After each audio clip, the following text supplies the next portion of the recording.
Salam jumpa kakak-kakak, kita jumpa lagi dalam program persiapan guru sekolah minggu dan pada saat ini kita hendak mempersiapkan bahan ajar dengan tema Pentakosta yang diambil dari bahan bacaan Kisah Para Rasul pasal 2 ayat 1 sampai 13 dan yang akan menggali pembahasan Alkitab adalah Kak Pendeta Hendra dan sudah ada kakak-kakak juga yang bersiap untuk menyampaikan ide-ide yang kreatif nih di setiap kelasnya.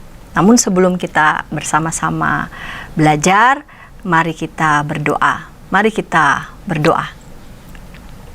Bapa di sorga, kami hendak melakukan persiapan bersama untuk menyampaikan firman-Mu kepada anak-anak sekolah minggu. Bimbing kami agar apa yang kami persiapkan ini boleh sungguh menjadi berkat. Di dalam Kristus kami berdoa. Amin. Mari silahkan Kak Pendeta Hendra. Terima kasih Kakak Pendeta Santi. Kita akan menggali firman Tuhan nih dari Kisah Para Rasul, pasal yang kedua, ayat 1 sampai dengan 12. Saya akan membacakan buat kakak-kakak semua. Mari kita buka Alkitab, kita simak pembacaan firman Tuhan. Kisah Para Rasul 2, ayat yang pertama sampai dengan ayat yang ke-12. Lembaga Alkitab Indonesia memberikan judul Pentakosta. Ketika tiba hari Pentakosta, semua orang percaya berkumpul di satu tempat. Tiba-tiba, turunlah dari langit suatu bunyi seperti tiupan angin keras yang memenuhi seluruh rumah di mana mereka duduk. Dan tampaklah kepada mereka lidah-lidah seperti nyala api yang bertebaran dan hinggap pada mereka masing-masing. Maka penuhlah mereka dengan Roh Kudus. Lalu mereka mulai berkata-kata dalam bahasa-bahasa lain seperti yang diberikan oleh Roh itu kepada mereka untuk mengatakannya. Waktu itu di Yerusalem diam orang-orang Yahudi yang saleh dari segala bangsa di bawah kolong langit. Ketika turun bunyi itu, berkerumunlah orang banyak. Mereka bingung karena mereka masing-masing mendengar rasul-rasul itu berkata-kata dalam bahasa mereka sendiri. Mereka semua tercengang-cengang dan heran lalu berkata, "Bukankah mereka semua yang berkata-kata itu orang Galilea? Bagaimana mungkin kita masing-masing mendengar mereka berkata-kata dalam bahasa kita sendiri, yaitu bahasa yang kita pakai di negeri asal kita? Kita orang Partia, Media, Elam, penduduk Mesopotamia, Yudea dan Kapadokia, Pontus dan Asia, Frigia dan Pamfilia, Mesir dan daerah-daerah Libya yang berdekatan dengan Kirene, pendatang-pendatang dari Roma, baik orang Yahudi maupun penganut agama Yahudi, orang Kreta dan orang Arab. Kita mendengar mereka berkata-kata dalam bahasa kita sendiri tentang perbuatan-perbuatan besar yang dilakukan Allah." Mereka semuanya tercengang-cengang dan sangat termangu-mangu sambil berkata seorang kepada yang lain, "Apakah artinya ini?" Demikian pembacaan firman Tuhan. Kita akan sama-sama perdalam dalam bahasan Pentakosta. Kakak-kakak, ketika kita membahas soal Pentakosta, maka kita perlu untuk mengkonteksikan dengan apa yang disampaikan Tuhan Yesus ketika ia naik ke sorga, ya. Ketika ia terangkat ke sorga, maka ia menjanjikan kepada para murid-muridnya, "Aku akan mengirimkan kepadamu apa yang dijanjikan Bapakku." Jadi ini bagian penting di mana para murid-murid itu mendapatkan penggenapan terhadap janji Tuhan. Nah, kalau kita melihat ayat per ayat ini, kita akan mendapatkan segala sesuatu yang Tuhan janjikan itu tergenapi, ya. Mari kita membahas ayat yang pertama, kakak-kakak. Pada saat itu para murid-murid memang sedang berkumpul di Yerusalem karena perintah Tuhan ketika ia naik surga, mereka harus tinggal di Yerusalem sampai dengan diperlengkapi dengan kuasa dari tempat maha tinggi. Begitu perintahnya. Dan Pentakosta ini yang dimaksud dalam kisah kita ini bukan seperti Pentakosta Perjanjian Baru, tapi ini adalah kisah Pentakosta Perjanjian Lama, ya.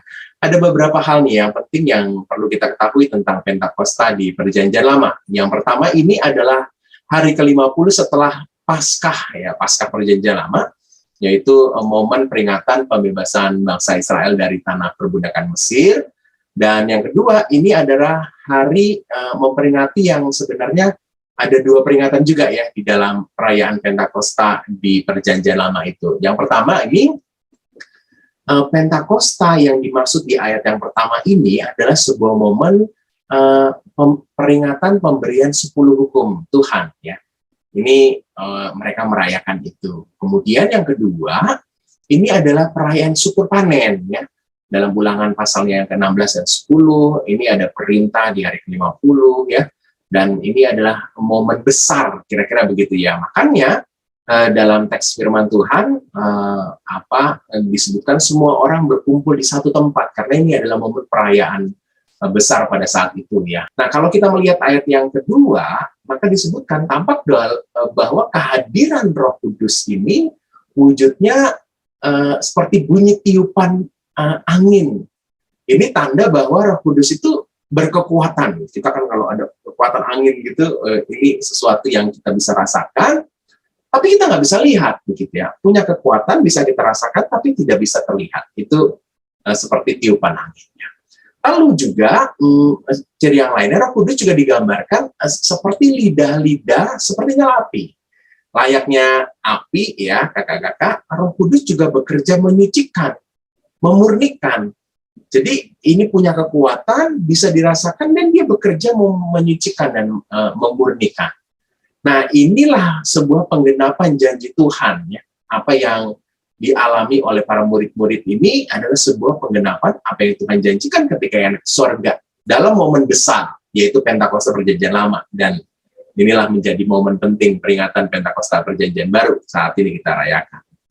Nah, kakak-kakak, disebutkan di sana maka penuhlah mereka oleh Roh Kudus. Nah, pertanyaannya begini. Apa yang terjadi setelah mereka penuh dengan Roh Kudus? Yuk kita lanjut ya pembacaan firman Tuhan selanjutnya. Disebutkan dalam ayat yang keempat tadi ya, maka penuhlah, ini bisa diterjemahkan itu dengan meluap, penuh, meluap ya. Menunjukkan bahwa ini ada situasi khusus nih ya, bahwa mereka terisi penuh sampai meluap, kira-kira begitu ya. Kalau kita bicara soal pemberian kuasa Roh Kudus ini, sebenarnya ketika penampakan Tuhan Yesus kepada para murid-muridnya, Tuhan Yesus pernah mengembusi mereka dengan Roh Kudus. Namun dalam kisah Pentakosta ini, lalu ini jadi semacam penuh, utuh gitu ya. Para murid-murid menerima Roh Kudus itu. Di Yohanes 20 ayat 22 misalnya, ketika mereka berjumpa dengan Tuhan Yesus yang bangkit, lalu Tuhan Yesus menampakkan, terimalah Roh Kudus, disebutkan dalam teks firman Tuhan begitu ya. Ingat bahwa Roh Kudus ini seperti tiupan angin keras, tetapi juga menyucikan ya. Jadi ia memiliki kekuatan, tapi juga ia memberikan sesuatu yang penting, yaitu menyucikannya.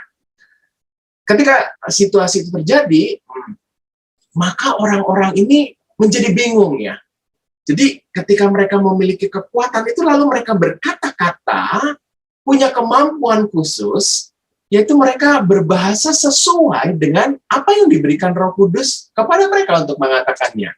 Jadi kalau kita membandingkan dengan Yohanes 15 ayat 26 misalnya ya, saya bacakan, jikalau penghibur yang akan diutus oleh Bapa datang, yaitu Roh kebenaran yang keluar dari Bapa, ia akan bersaksi tentang aku. Jadi kita udah tahu deh apa yang dikatakan oleh para murid Yesus yang penuh dengan Roh Kudus itu adalah tentang Tuhan pastinya ya. Nah, ini yang membuat lalu orang-orang pada saat itu menjadi bingung, bukan karena isinya, tapi mereka menjadi kagum karena mereka mendengar dengan bahasa mereka sendiri. Kata masing-masing ya di ayat yang ke-6 ini, masing-masing menunjukkan bahwa para rasul ini bicara, tapi mereka itu mendengar secara bersama-sama, kira-kira begitu ya. Bahasa yang mereka dengar sendiri dari asal mereka, perkataan para rasul itu dikuasai oleh Roh Kudus, sehingga mereka menjadi mengerti, dan itu yang membuat mereka bingung ya. Jadi kita menemukan dalam teks firman Tuhan ini bahwa Roh Kudus itu mampu mempersatukan setiap orang percaya. Para rasul penuh dengan Roh Kudus, punya kekuatan, lalu orang-orang yang mendengar lalu menjadi dipersatukan. Inilah yang menjadi sesuatu yang sangat spektakuler ya. Mereka mendengar dengan bahasa yang mereka dengar sendiri dari negeri asal mereka. Jadi dari banyak tempat, ingat ini adalah sebuah perayaan Pentakosta Perjanjian Lama, di mana semua orang kumpul pada momen peristiwa besar pada saat itu, dan mereka menjadi sangat-sangat bingung. Datang dari berbagai tempat yang berbeda, tapi mereka dipersatukan. Jadi Roh Kudus mempersatukan perbedaan. Kakak ini menjadi penting sekali bahwa ketika ada kuasa roh, maka ada sebuah kuasa yang mempersatukan. Sekali lagi, di ayat yang keempat disebutkan bahwa mereka menjadi bingung karena mereka mendengar dari rasul-rasul itu, mereka mendengar tentang Tuhan dengan bahasa dari asal mereka. Nah, pertanyaannya gini, apa tujuan Roh Kudus memampukan para rasul itu berbicara dengan bahasa lain? Yuk, kita lihat ayat yang kelima dulu ya. Dalam tradisi kitab Taurat, banyak umat Tuhan yang sebenarnya nggak mengerti ya dengan firman Tuhan ya. Maksudnya bahasa kitab Taurat itu yang pasti sangat berbeda dengan bahasa lisannya orang-orang pada saat itu ya. Jadi ada masa di mana bangsa Israel ada di pembuangan, lalu mereka kembali, dan dalam kisah Nehemia misalnya kita bisa melihat setelah tembok kota terbangun, mereka sudah tinggal di kota-kota mereka lalu meminta Ezra untuk membacakan kitab Taurat Musa. Dan ketika mereka membacakannya, perlu diterjemahkan. Kenapa? Karena setelah puluhan tahun mereka nggak lagi membaca teks perjanjian lama itu, teks kitab Taurat itu, sehingga bahasa lisan dan bahasa tulisan mereka itu nggak nyambung gitu ya. Ada banyak mungkin istilah-istilah yang perlu diperjelas di sana. Kisah yang lain, misalnya sida-sida dari Ethiopia misalnya, ia membaca kitab Ulangan, tapi dia nggak ngerti dan perlu Filipus yang membantunya.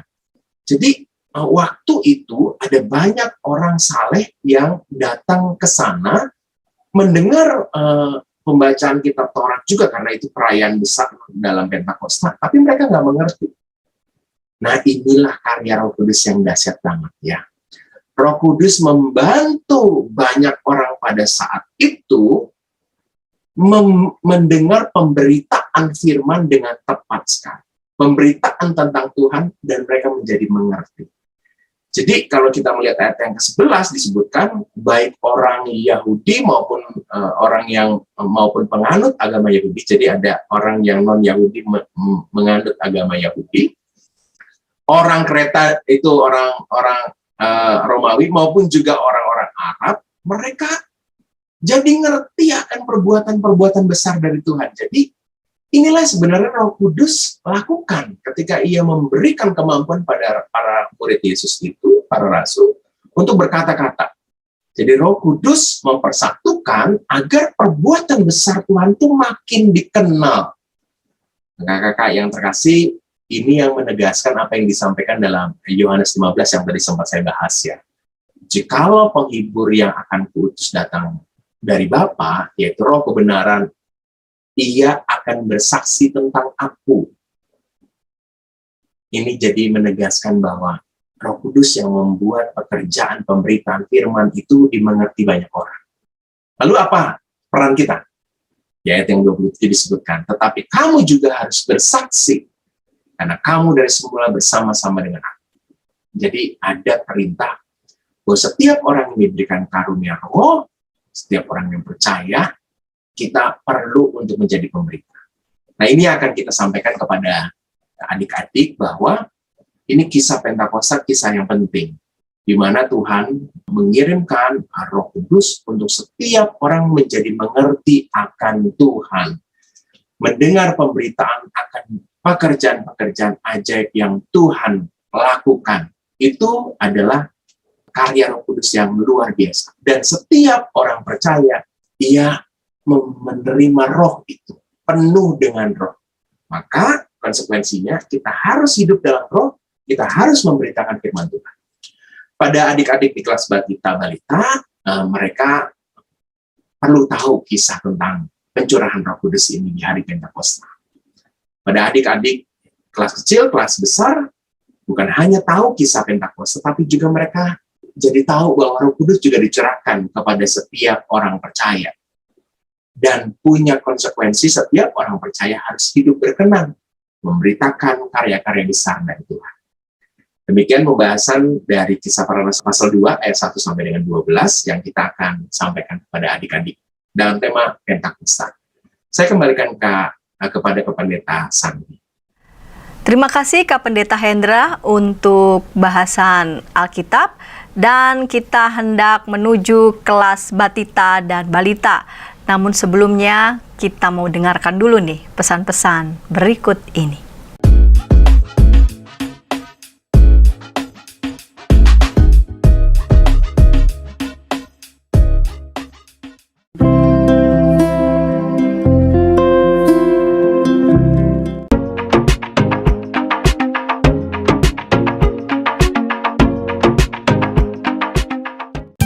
Sahabat, mari dukung pelayanan dan pekabaran Injil melalui YKB dengan membagikan link acara ini kepada sebanyak mungkin orang. Dukungan juga dapat saudara lakukan dengan mentransfer dukungan finansial ke rekening BCA ke nomor 450 305 2990 450 305 2990 atas nama Yayasan Komunikasi Bersama.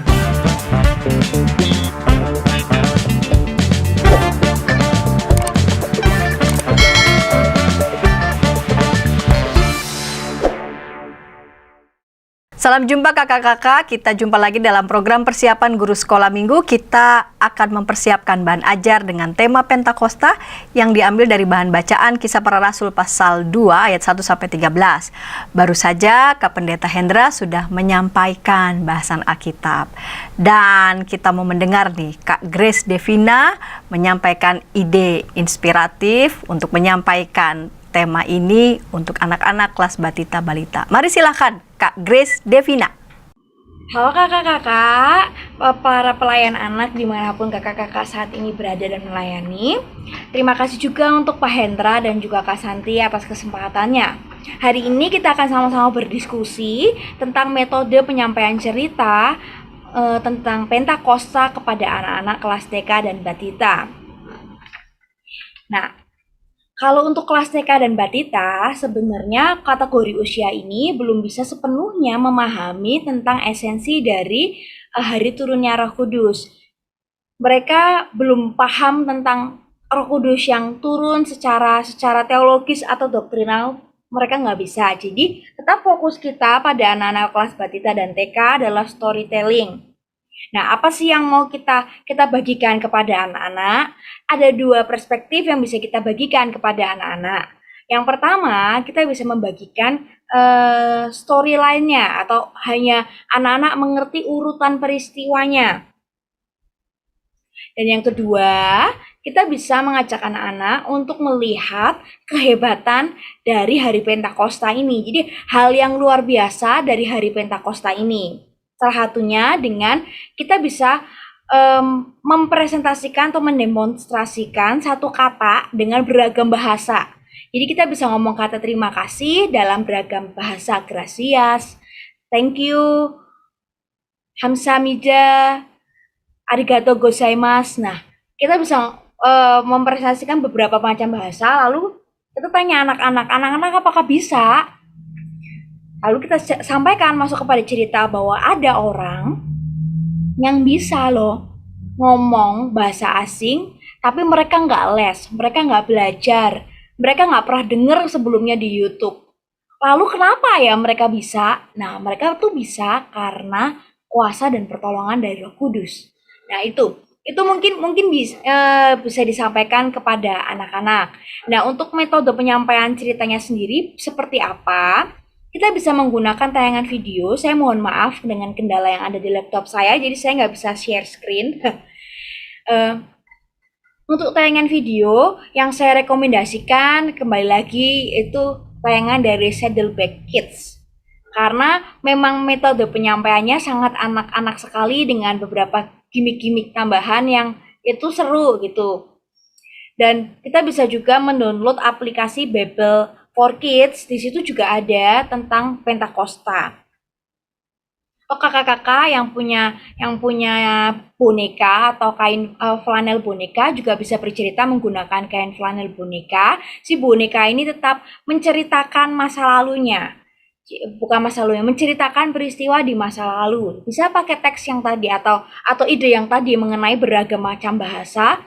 Lalu dua boneka ini ngobrol. Loh, emang bisa orang berbahasa asing tanpa belajar? Ada loh di Alkitab. Gimana ceritanya? Nah, itu bisa. Atau kita juga bisa mengajak anak-anak untuk mendengarkan cerita sambil beraktivitas. Jadi aktivitasnya sudah terintegrasi dengan bahan ceritanya. Nah, yang saya rekomendasikan aktivitas dan ceritanya itu bisa kita ini gampang banget.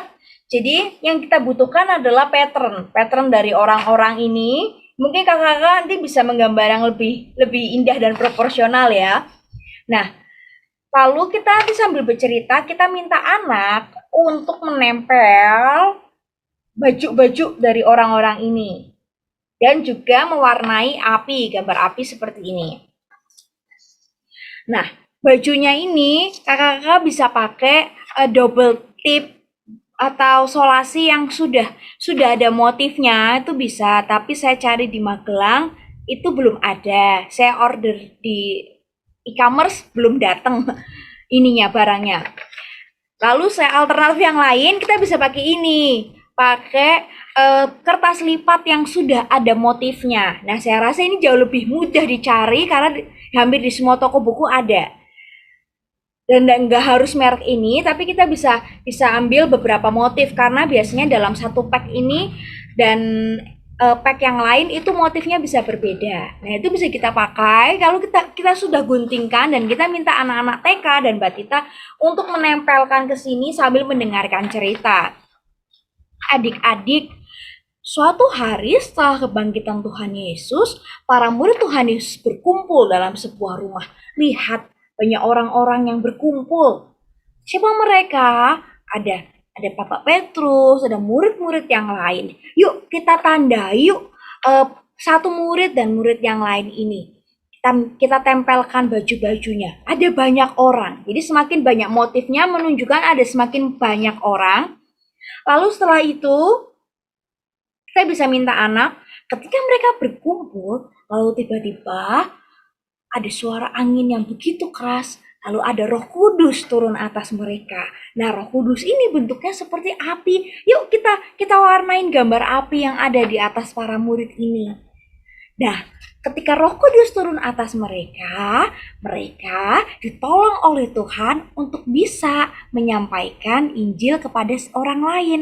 Mereka ditolong oleh Tuhan untuk bisa menjadi saksi bagi orang lain. Saksi itu apa ya? Saksi adalah orang yang menceritakan tentang kehebatan Tuhan Yesus, tentang segala tindakan yang dilakukan oleh Tuhan Yesus. Seperti Tuhan Yesus yang menyembuhkan, Tuhan Yesus yang menolong. Nah, seperti itu. Jadi kita bisa ajak anak-anak untuk membuat itu. Nanti hasil akhirnya itu akan seperti ini. Dia ada banyak ragam motif, terus ada gambar api yang diwarnai. Metode ceritanya kira-kira seperti itu yang bisa saya bagikan untuk kakak-kakak. Buat kakak-kakak lain, buat kakak-kakak punya ide lain, nggak apa-apa, monggo dibagikan di kolom komentar yang ada di YouTube ini sehingga kita punya lebih banyak preferensi untuk mengajar anak-anak mengenai masa Pentakosta ini. Terima kasih Pak Hendra, terima kasih Kak Santi, terima kasih juga untuk kakak-kakak. Terima kasih Kak Grace Devina, dan kita menuju Kak Kezia yang sudah siap di kelas kecil. Namun sebelumnya kita dengarkan dulu pesan-pesan yang berikut ini.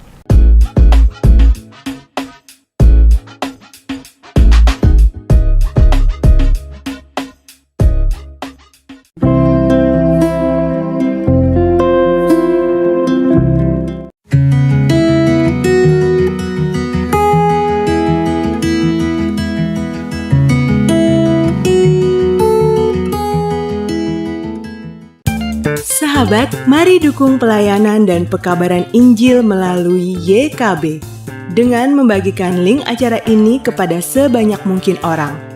Dukungan juga dapat saudara lakukan dengan mentransfer dukungan finansial ke rekening BCA ke nomor 450 305 2990 450 305 2990 atas nama Yayasan Komunikasi Bersama.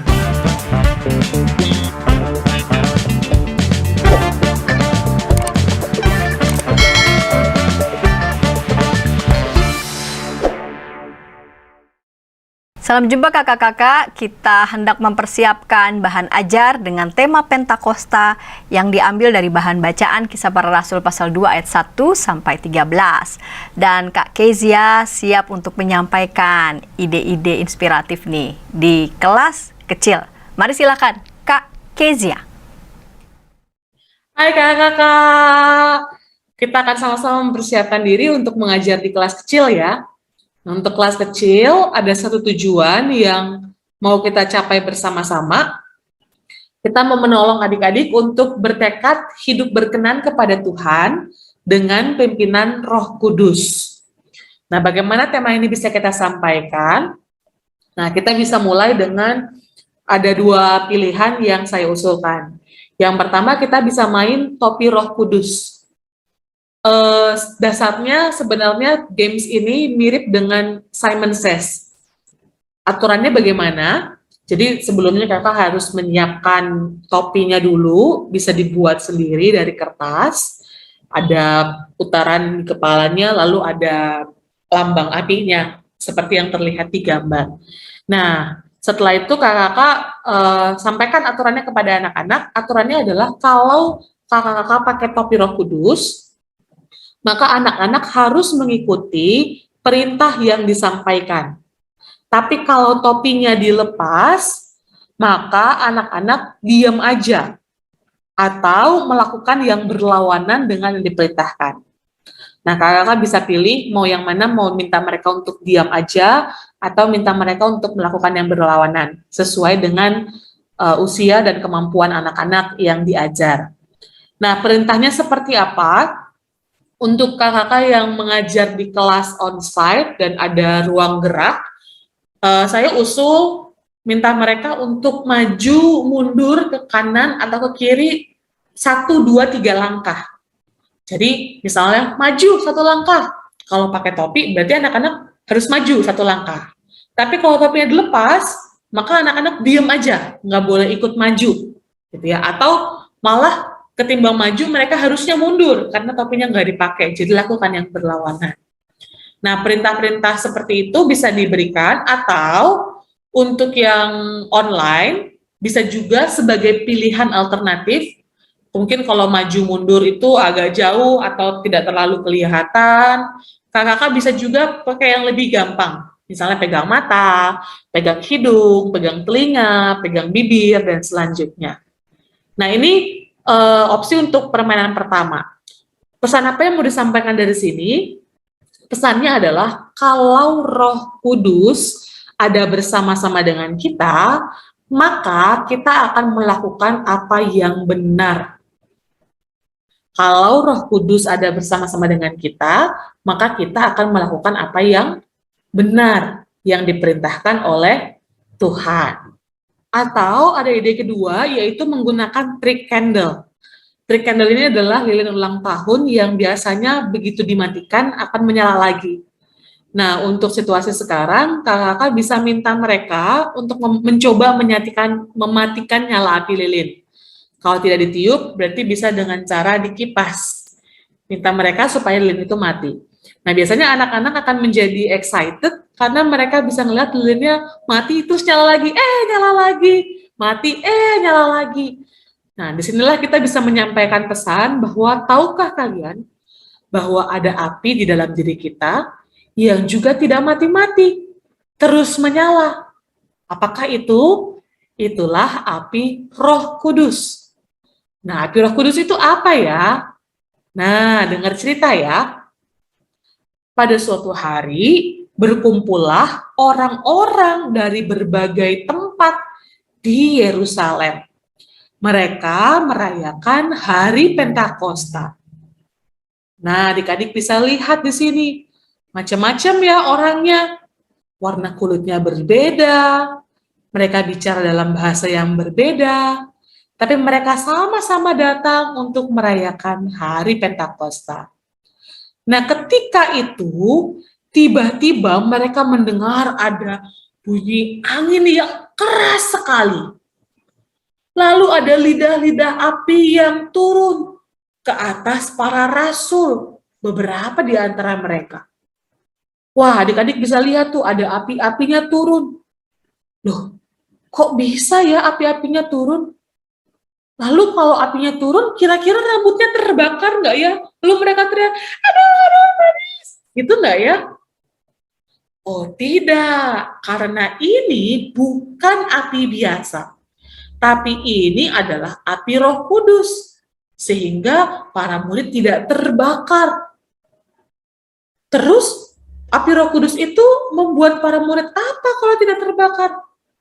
Api Roh Kudus memampukan para murid untuk bercerita tentang Tuhan Yesus kepada banyak orang. Nah, inilah yang dilakukan para murid. Ketika Roh Kudus turun kepada mereka, mereka dengan semangat bercerita tentang Tuhan Yesus kepada orang-orang yang hadir di situ. Mereka bicara dalam bahasa-bahasa asing, bahasa-bahasa orang-orang yang hadir tadi. Nah, ingat nggak tadi? Ada orangnya macam-macam ya, bahasanya macam-macam. Ya tuh, yang diucapkan beda-beda. Tapi, karena Roh Kudus hadir, para murid mampu untuk berbicara dalam bahasa yang berbeda-beda tadi, supaya orang-orang bisa mengerti Tuhan Yesus itu siapa sih? Tuhan Yesus itu melakukan apa? Tuhan Yesus itu adalah siapa dan yang seperti apa? Apakah Tuhan Yesus baik atau Tuhan Yesus itu jahat? Oh, Tuhan Yesus itu baik. Nah, itu diceritakan kepada banyak orang. Nah, orang-orang kemudian menjadi bingung. Kok bisa ya mereka bicara dalam bahasa kita? Apakah mereka mabuk? Tapi, apakah mereka mabuk? Tidak, adik-adik. Mereka dimampukan untuk bicara seperti itu karena ada Roh Kudus di hati mereka. Nah, adik-adik, Kak Kesha mau tanya misalnya, apakah ada Roh Kudus juga di dalam diri kita hari ini? Ada. Di dalam diri kita semua ada Roh Kudus. Tuhan yang bersama-sama dengan kita. Nah, Roh Kudus itu ngapain? Roh Kudus menolong kita untuk memberitakan kabar sukacita dengan menjadi teladan. Kita bisa menyampaikan firman Tuhan kalau kita berbuat baik, kita taat, kita ikut kata orang tua, kita bersikap rajin di sekolah, kita jujur. Nah, ketika kita melakukan itu semua, orang akan melihat, oh, ternyata orang Kristen yang baik itu seperti dia.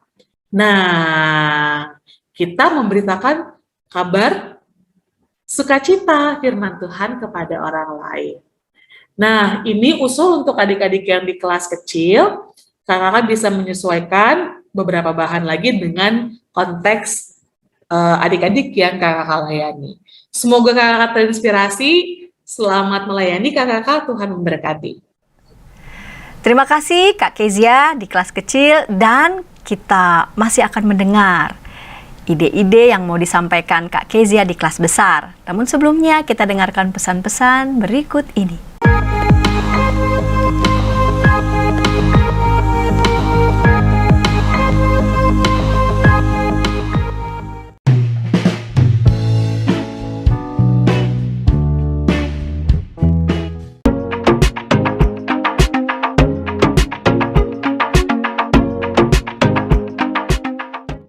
Sahabat, mari dukung pelayanan dan pekabaran Injil melalui YKB dengan membagikan link acara ini kepada sebanyak mungkin orang. Dukungan juga dapat saudara lakukan dengan mentransfer dukungan finansial ke rekening BCA ke nomor 450 305 2990 450 305 2990 atas nama Yayasan Komunikasi Bersama.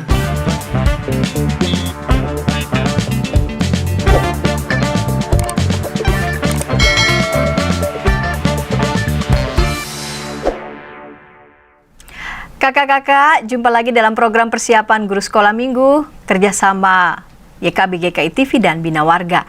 Kita sedang mempersiapkan bahan ajar dengan tema Pentakosta yang diambil dari bahan bacaan Kisah Para Rasul pasal 2 ayat 1 sampai 13. Dan mari kita dengarkan bersama Kak Kezia untuk anak-anak kelas besar. Mari silakan Kak Kezia. Halo kakak-kakak, kita akan sama-sama mempersiapkan diri untuk mengajar adik-adik di kelas besar. Nah, untuk kelas besar ada satu tujuan yang mau sama-sama kita capai, yaitu mengajak anak-anak untuk bertekad hidup berkenan kepada Tuhan dengan pimpinan Roh Kudus.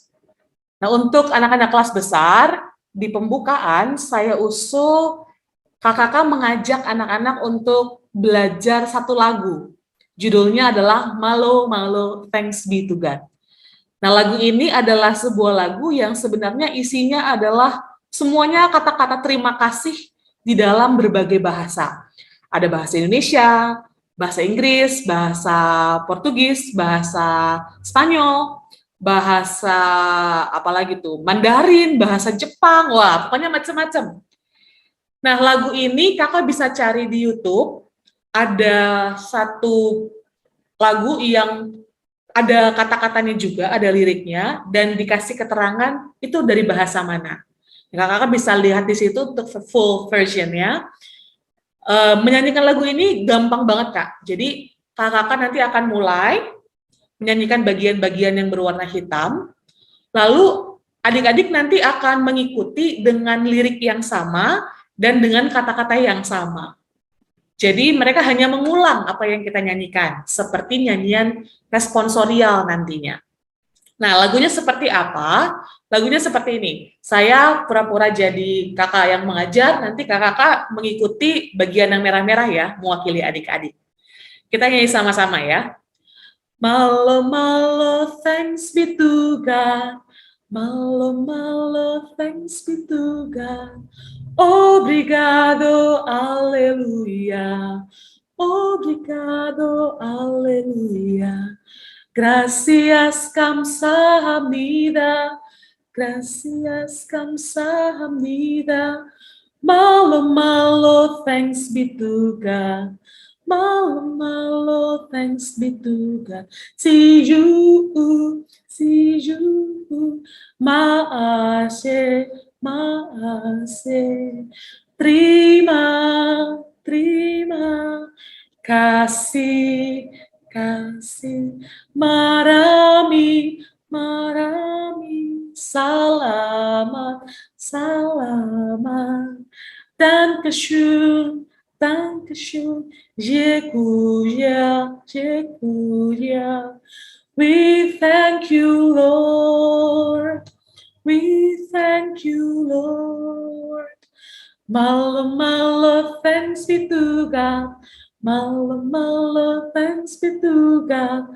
Obrigado, aleluia. Obrigado, aleluia.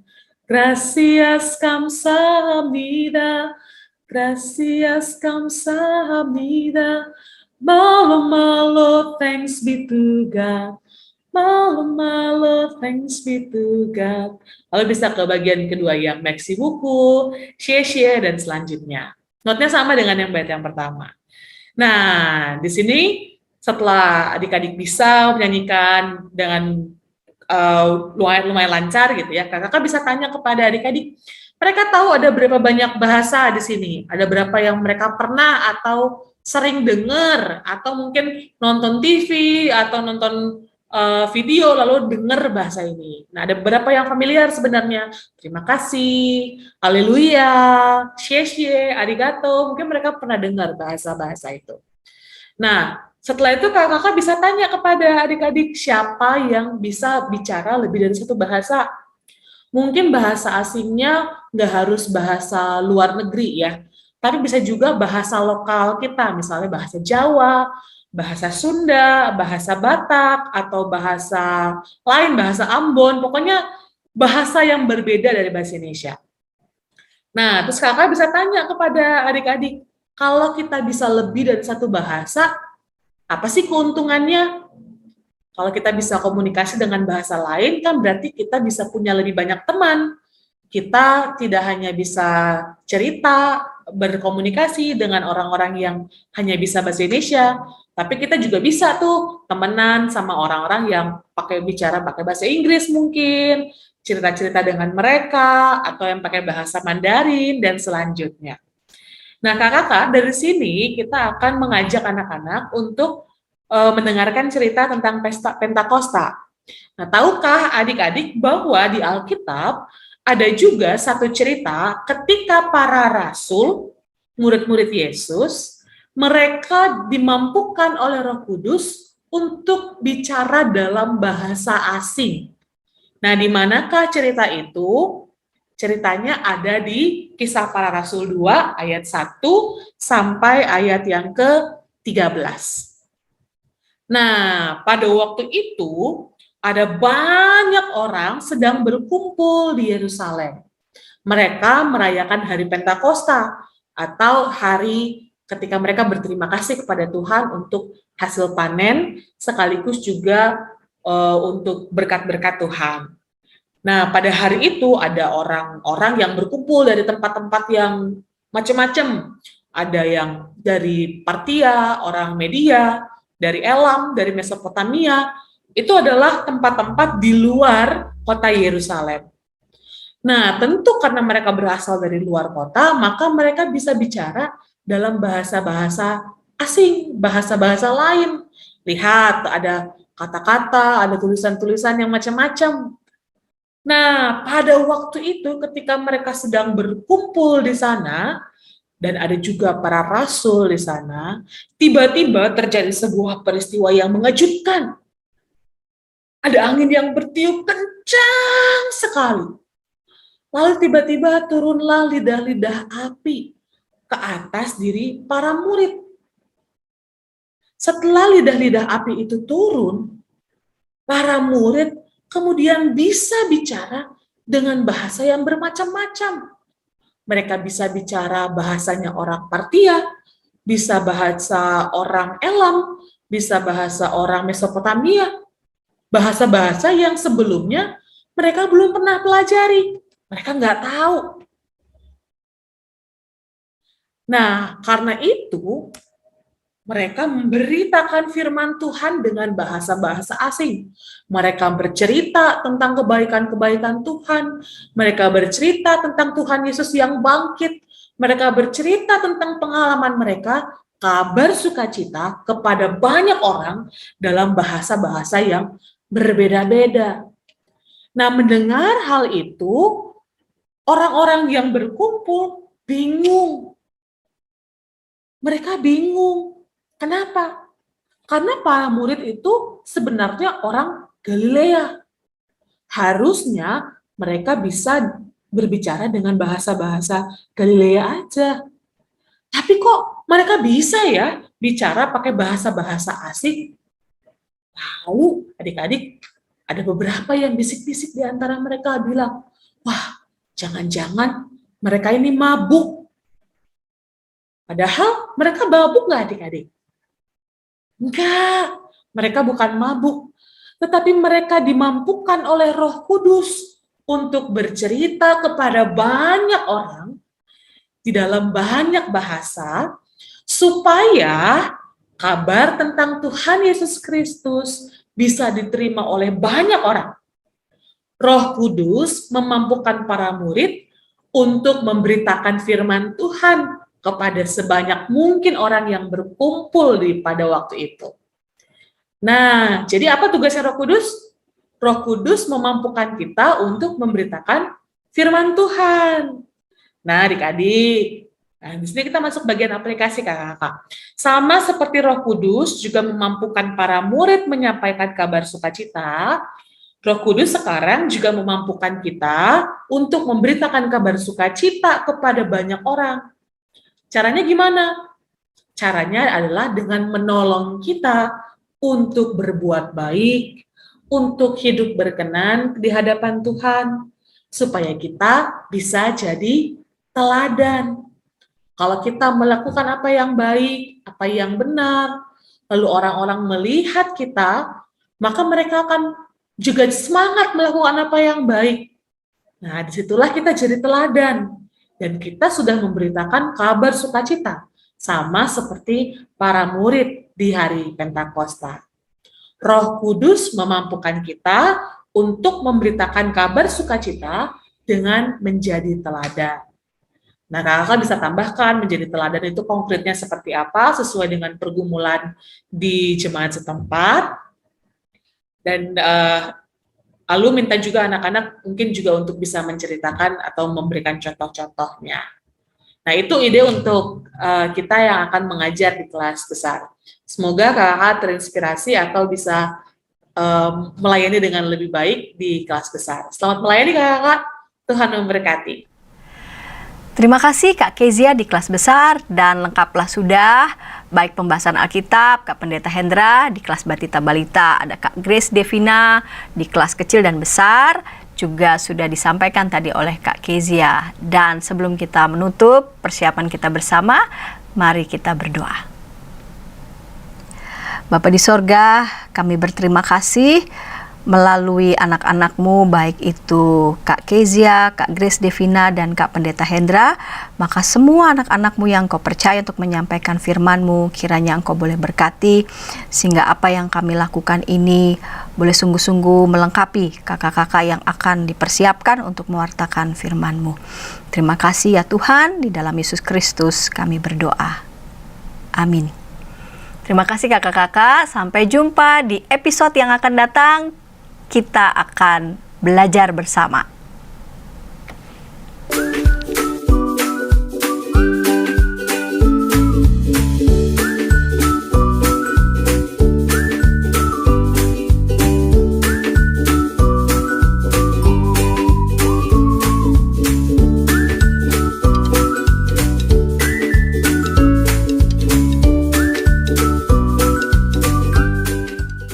Sahabat, mari dukung pelayanan dan pekabaran Injil melalui YKB dengan membagikan link acara ini kepada sebanyak mungkin orang. Dukungan juga dapat saudara lakukan dengan mentransfer dukungan finansial ke rekening BCA ke nomor 450 305 2990 450 305 2990 atas nama Yayasan Komunikasi Bersama.